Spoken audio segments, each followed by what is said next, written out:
lire ce matin une parabole dans Matthieu 21, les versets 23 à 32. Matthieu 21, versets 23 à 32. Jésus se rendit dans le temple et, pendant qu'il enseignait, les principaux sacrificateurs et les anciens du peuple vinrent lui dire : « Par quelle autorité fais-tu ces choses, et qui t'a donné cette autorité ?» Jésus leur répondit : « Je vous adresserai aussi une question, et si vous m'y répondez, je vous dirai par quelle autorité je fais ces choses. Le baptême de Jean, d'où venait-il ? Du ciel ou des hommes ? » Mais ils raisonnèrent ainsi entre eux : si nous répondons du ciel, il nous dira : pourquoi donc n'avez-vous pas cru en lui ? Et si nous répondons des hommes, nous avons à craindre la foule, car tous tiennent Jean pour un prophète. Alors ils répondirent à Jésus : nous ne savons. Et il leur dit à son tour : moi non plus, je ne vous dirai pas par quelle autorité je fais ces choses. Que vous en semble ? Un homme avait 2 fils. Et s'adressant au premier, il dit : mon enfant, va travailler aujourd'hui dans ma vigne. Il répondit : je ne veux pas. Ensuite il se repentit et il y alla. S'adressant à l'autre, il dit la même chose. Puis ce fils répondit : je veux bien, Seigneur. Et il n'y alla pas. Lequel des 2 a fait la volonté du Père ? Ils répondirent : le premier. Et Jésus leur dit : je vous le dis en vérité, les publicains et les prostituées vous devanceront dans le royaume de Dieu. Car Jean est venu à vous dans la voie de la justice et vous n'avez pas cru en lui. Et les publicains et les prostituées ont cru en lui. Et vous qui avez vu cela, vous ne vous êtes pas ensuite repentis pour croire en lui. Mon enfant, va travailler aujourd'hui dans ma vigne. Quand le fils a entendu ces paroles, quelque chose s'est révolté en lui. Mon enfant. Je ne suis plus un enfant. Je suis un adulte. Pourquoi mon père me traite-t-il toujours comme son enfant ? Pourquoi veut-il me garder toujours sous sa tutelle ? Ça allait bien il y a quelques années, mais maintenant je commence à en avoir assez. Ce père, il est peut-être bien brave, mais pour lui, même à 20 ans, 25 ans, 30 ans, je suis un enfant. Pourquoi mon père ne comprend-il pas cela ? Pourquoi continue-t-il à m'appeler son enfant ? J'ai grandi, j'ai droit à ma personnalité, j'ai le droit d'être libre, j'en ai assez d'être sous sa tutelle. Il faut toujours obéir. Il faut toujours faire ce que le Père veut. Et voilà qu'il vient aujourd'hui et me dit : mon enfant va travailler aujourd'hui. Bien sûr, le Père vient seulement vers moi quand il s'agit de travailler. Et encore, il ne me demande pas si ça me convient ou non, il ne me demande pas si j'ai fait des projets ou non.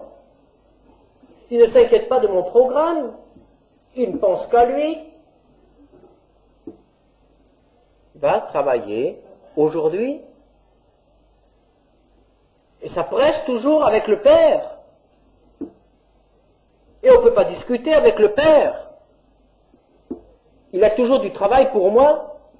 Et mes affaires, eh bien, passent en second. J'en ai assez.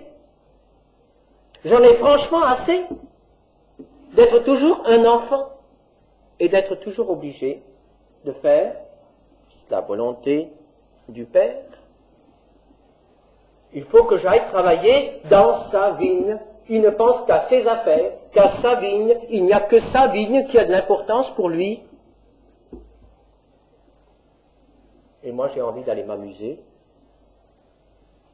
j'ai envie de voyager, j'ai envie de vivre ma vie, j'ai envie de faire mon propre programme, j'en ai assez de cette tutelle, assez de ce père qui intervient toujours dans ma vie et auquel je dois obéir. Et cette révolte qui gronde dans le cœur de ce jeune éclate. Le père, étonné, entend ces mots « Je ne veux pas ». C'est le refus, c'est la rupture. Le fils se révolte, il en a assez. Je ne veux pas travailler pour toi. Je ne veux plus continuer à m'occuper de tes affaires. Je ne veux plus continuer à soumettre ma volonté à la volonté du Père. Tu penseras de moi ce que tu voudras, Père, mais je ne veux pas obéir. Je veux être libre. Le Seigneur compare ce fils à une certaine catégorie de personnes. Il parle des publicains et des prostituées. C'est-à-dire de ces personnes qui, à l'époque de Jésus, vivaient en marge de la société juive, en marge de la vie religieuse juive. Ces personnes qui faisaient consciemment des choses que la loi de l'Éternel réprouvait. C'étaient des hors-la-loi, des rebelles. C'étaient des personnes qui rejetaient l'autorité du Père, de Dieu. C'étaient des personnes qui rejetaient la loi de Dieu. Les publicains, les prostituées, avaient dit un jour à Dieu, non, je ne veux pas continuer à me soumettre à ta loi. J'en ai assez de la Bible. J'en ai assez de tes commandements. Tu me dis, fais ceci, fais cela, ne fais pas ceci, ne fais pas cela. J'en ai assez de cette tutelle qui m'empêche de vivre libre. Je ne suis quand même pas un mineur. Je veux vivre ma vie. Je veux structurer ma vie à ma guise. Je ne veux pas être toute ma vie sous la tutelle des commandements de Dieu. Et ces hommes et ces femmes se sont révoltés. On dit non. Sont partis, se sont éloignés de Dieu. Les uns pour gagner de l'argent, beaucoup d'argent, et les autres se sont déshonorés elles-mêmes aussi pour gagner de l'argent. Vivre libre, gagner beaucoup d'argent, employer ma vie pour moi et non plus pour le Père. Tant pis pour la vigne du Père. Tant pis pour les affaires du Père, tant pis pour le Père lui-même, j'en ai assez. Et le Seigneur dit, au bout d'un moment, ce fils, au verset 29, se repentit. C'est quelque chose de merveilleux. Il s'est passé quelque chose dans la vie de ce garçon. Ce n'était pas un mauvais garçon. Il s'était révolté. Mais au fond de lui-même, il souffrait. Il souffrait de la situation dans laquelle il se trouvait maintenant. Cette situation de conflit, cette situation de rupture avec le Père. Il s'était passé quelque chose entre lui et le Père. Et il souffrait de cette situation. La parole de Dieu nous dit que le cœur de l'homme ne peut trouver la paix,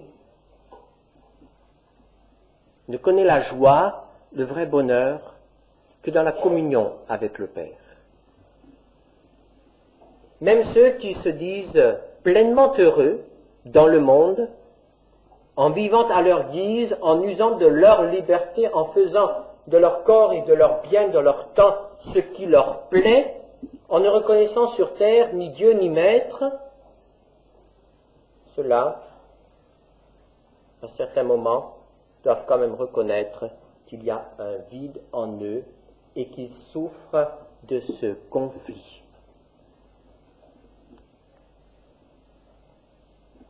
Et alors, ce garçon a reconnu ses torts. Ce garçon s'est repenti. Ah, c'est une grâce de Dieu lorsqu'un homme peut se repentir. Lorsque nous parlons de la repentance, nous pensons toujours à la repentance comme quelque chose d'extrêmement pénible. Et en effet, c'est quelque chose de pénible. Lorsque nous devons reconnaître devant Dieu et devant les hommes que nous nous sommes trompés, que nous avons mal fait, lorsque nous devons demander pardon, lorsque nous devons nous humilier, c'est pénible, c'est douloureux, c'est une démarche qui coûte. Mais quelle grâce lorsqu'on peut revenir au Père et lui dire « Père, j'ai péché contre le ciel et contre toi. Père, je me repens de ces paroles, je me repens de cette colère, de cette révolte, je me repens à cause de ces années, ces longues années que j'ai vécues sans toi, loin de toi. Père, je me repens. » La repentance est un don de Dieu. La repentance est le premier pas vers la guérison. Il se repentit. Et à ce moment même, sa vie a pris un nouveau départ. Sa vie a été réorientée. Sa vie a été valorisée. Il s'est humilié et il a été guéri.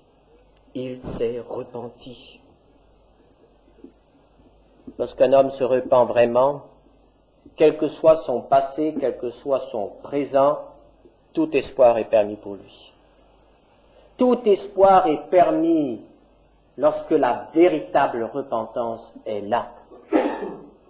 Et trop souvent, ce qui nous ruine, ce qui nous mine, ce qui empêche le Saint-Esprit de nous faire progresser, c'est l'absence de repentance.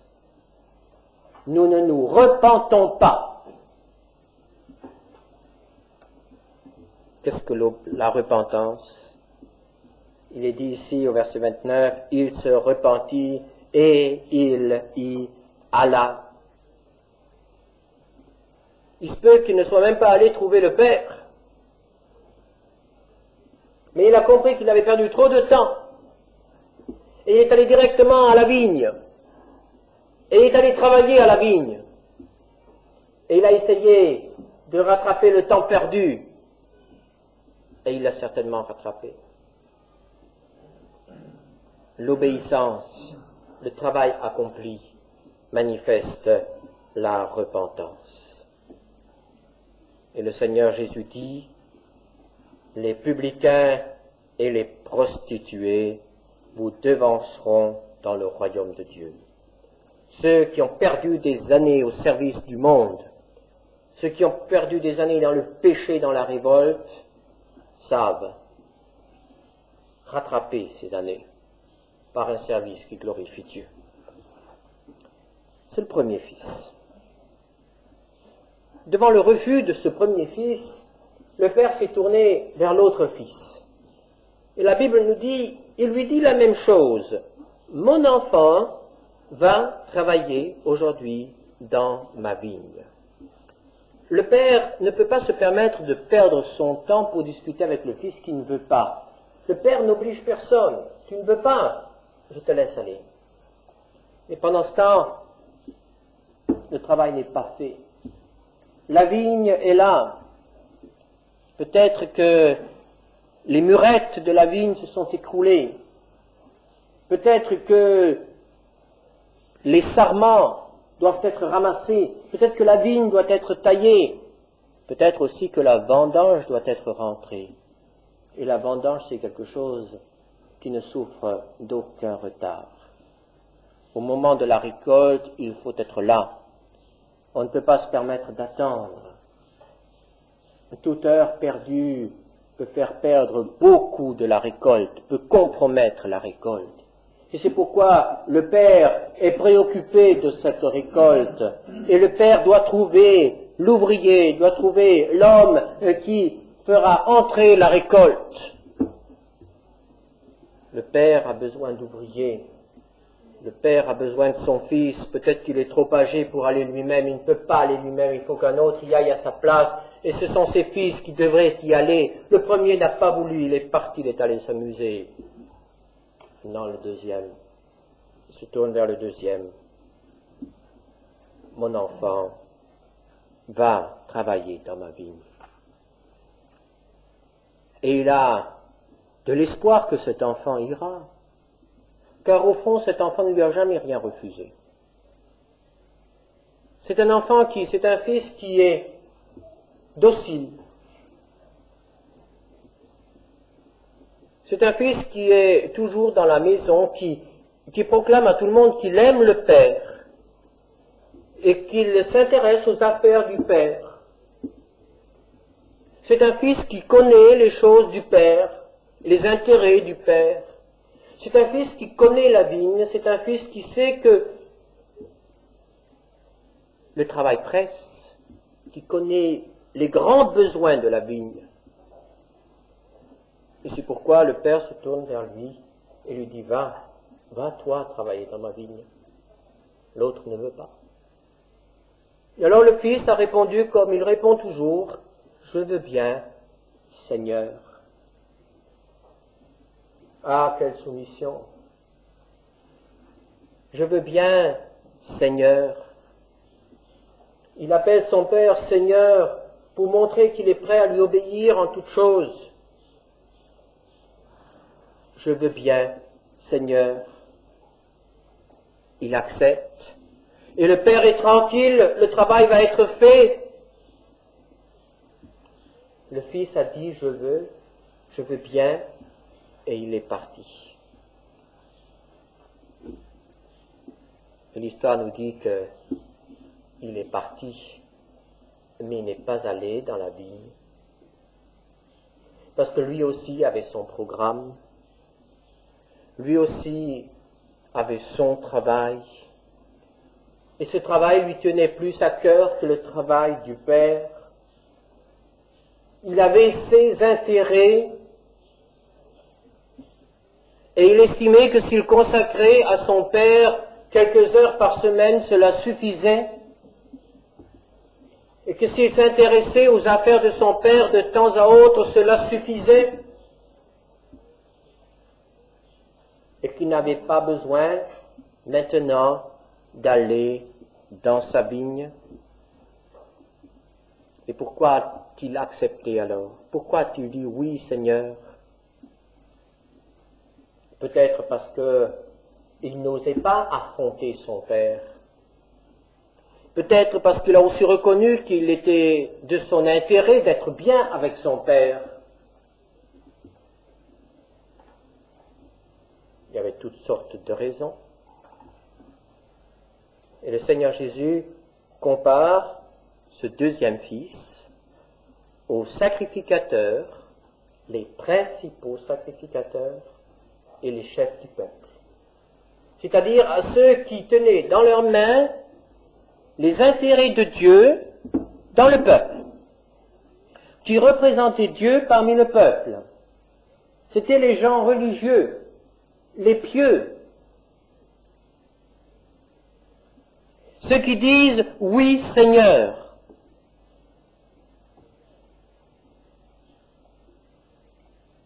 Et Jésus a dit un jour, dans Matthieu 7, verset 21, « Ceux qui me disent « Seigneur, Seigneur », n'entreront pas tous dans le royaume des cieux, mais celui-là seul qui fait la volonté de mon Père qui est dans les cieux.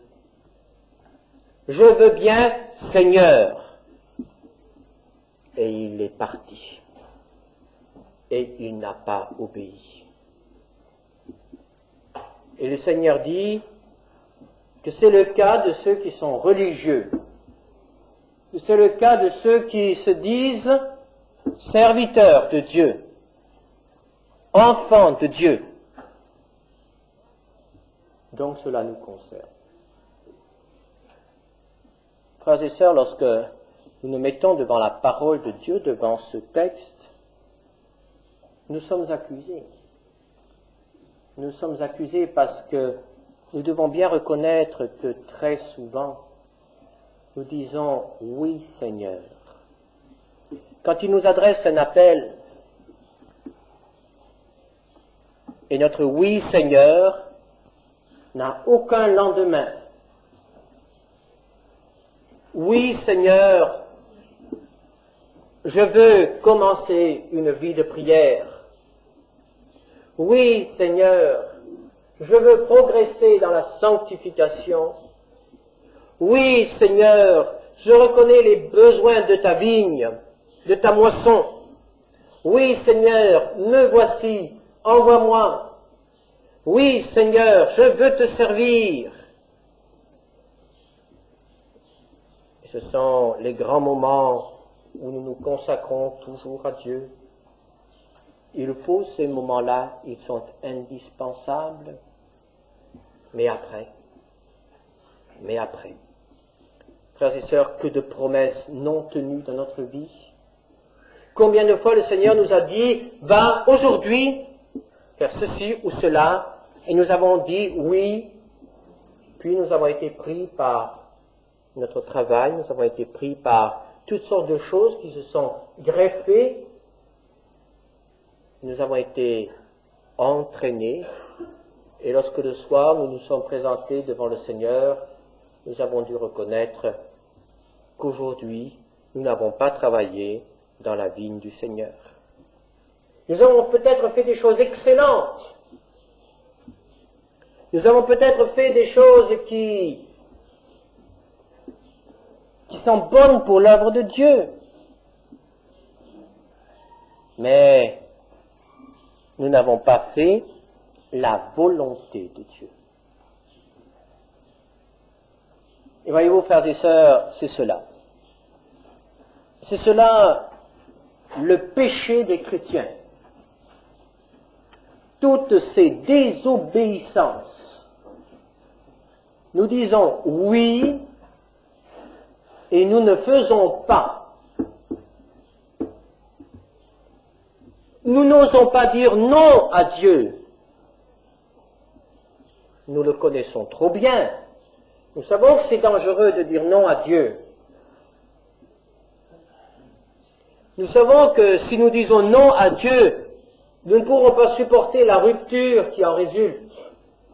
Nous savons qu'il ne nous bénira pas. Nous savons que nous manquerons de certaines choses. Nous sommes bien attachés, bien trop attachés aux bénédictions du Père pour oser dire non. Alors nous faisons semblant. Nous disons oui et nous oublions. Nous disons oui et nous nous laissons entraîner par les choses personnelles.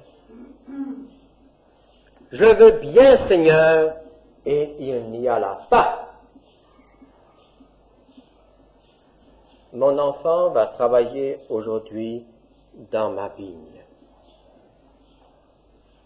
Combien de grappes pourrissent dans les vignes parce qu'il y a là un fils qui a promis d'aller vendanger et qui n'y est pas allé. Combien d'âmes périssent parce qu'il y a dans nos églises, un peu partout, des chrétiens qui un jour ont dit « Je veux bien, Seigneur, te servir toute ma vie », mais qui n'ont pas bougé d'un pouce. Je veux bien, Et on se contente d'aller de réunion missionnaire en réunion missionnaire, de temps en temps, de donner une offrande exceptionnelle. Je veux bien, Seigneur. Mais il n'y alla pas. On est trop attaché à sa maison, à ses meubles, à son travail, à ses amis, à sa ville. Oui, on sert le Seigneur et on trouvera toutes sortes d'excuses pour justifier notre refus de faire la parole, la volonté de Dieu. Va travailler aujourd'hui. Le Seigneur a un travail pour nous. Est-ce que nous le faisons? Le Seigneur Jésus dit que les prostituées et les publicains dévanceront les gens religieux. Parce que lorsque ceux-là ont compris, ils se sont mis au travail. Et le Seigneur Jésus dit, et vous avez vu ces choses, et vous n'avez pas compris, et vous ne vous êtes pas repentis. Frères et sœurs, aujourd'hui, ce ne sont pas les publicains et les prostituées qui sont un signe pour l'Église. Mais les signes ne manquent pas aujourd'hui. Et je pense au réveil qui a eu lieu parmi les gitans il y a quelques années. Ces hommes qu'on méprisait, ces hommes qui étaient aussi des hors-la-loi, des hommes qu'on ne voulait même pas voir camper dans nos villages et nos campagnes. Ces hommes-là ont été visités par le Saint-Esprit et ils se sont mis à servir le Seigneur, à leur manière, mais ils ont servi le Seigneur. Et ces derniers temps, ces hippies que l'on méprise, ces hippies que l'on juge, qu'on ne comprend pas, ces jeunes qui se sont vautrés dans la drogue, dans le péché, ces jeunes-là ont été visités par le Saint-Esprit et se sont mis à servir le Seigneur. Nous avons aussi aujourd'hui nos signes et nous ne comprenons pas. Et dans les églises, les honnêtes gens continuent à dire « Je veux bien, Seigneur ».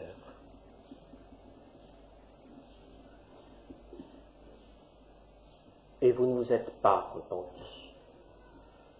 Et le travail sera fait par les gitans, par les hippies, le travail sera fait peut-être un jour par les Nord-Africains. Le travail sera fait par ceux qui sont les derniers à nos yeux.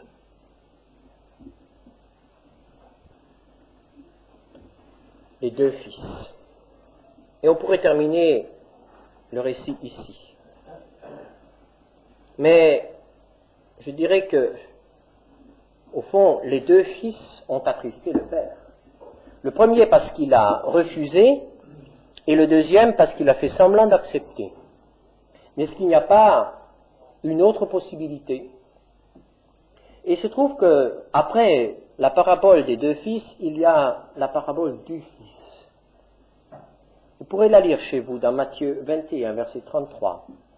Un homme avait une vigne, et il a placé cette vigne entre les mains des vignerons. Et un jour, pour recueillir la récolte, il a fait aussi appel à son fils. Et il lui a dit, mon fils, va aujourd'hui dans ma vigne. Et le fils a dit, me voici. Et il est allé. Et il est allé. Et il savait à quoi il s'exposait, parce que les vignerons étaient des rebelles. Et quand les vignerons l'ont vu venir, ils se sont ligués contre lui, l'ont saisi, l'ont battu et l'ont tué. Le fils savait cela, mais la volonté du Père devait être accomplie. Le fils a dit, me voici, et il est allé. Et il est mort dans la vigne du Père, pour le Père, par obéissance. Ce fils, nous le connaissons. C'est le Fils par excellence, c'est le Seigneur Jésus qui, descendu du ciel, a oublié ses intérêts pour servir le Père et pour sauver les hommes. Et l'apôtre Paul nous exhorte à avoir en nous les sentiments qui étaient dans ce Fils. Philippiens 2, versets 4 à 8, l'apôtre Paul nous dit que chacun de vous, au lieu de considérer ses propres intérêts, considère aussi ceux des autres. Ayez en vous les sentiments qui étaient en Jésus-Christ, lequel, existant en forme de Dieu, n'a point regardé comme une proie à arracher d'être égal avec Dieu, mais s'est dépouillé lui-même en prenant une forme de serviteur, en devenant semblable aux hommes, et, ayant paru comme un simple homme, il s'est humilié lui-même, se rendant obéissant jusqu'à la mort, même jusqu'à la mort de la croix. Et la Bible dit que nous avons reçu l'Esprit du Fils. Nous avons reçu l'Esprit de Jésus. Et l'Esprit de Jésus voudrait se manifester en nous par les sentiments qui étaient en Christ.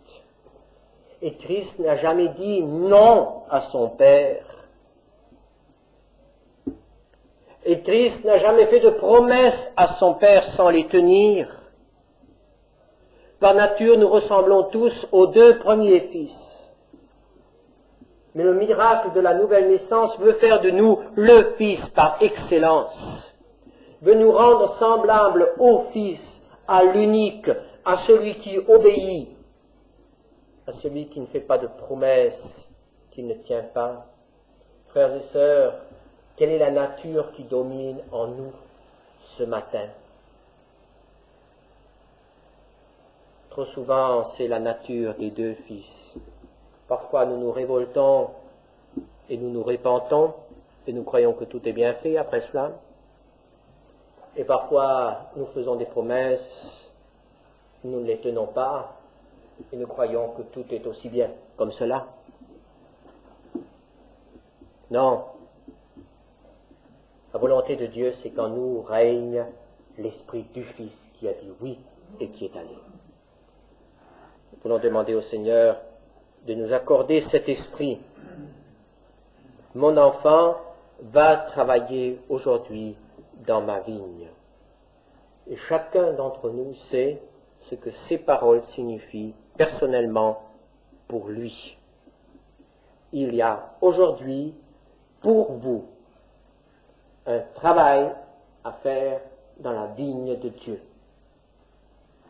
Quelle sera votre réponse?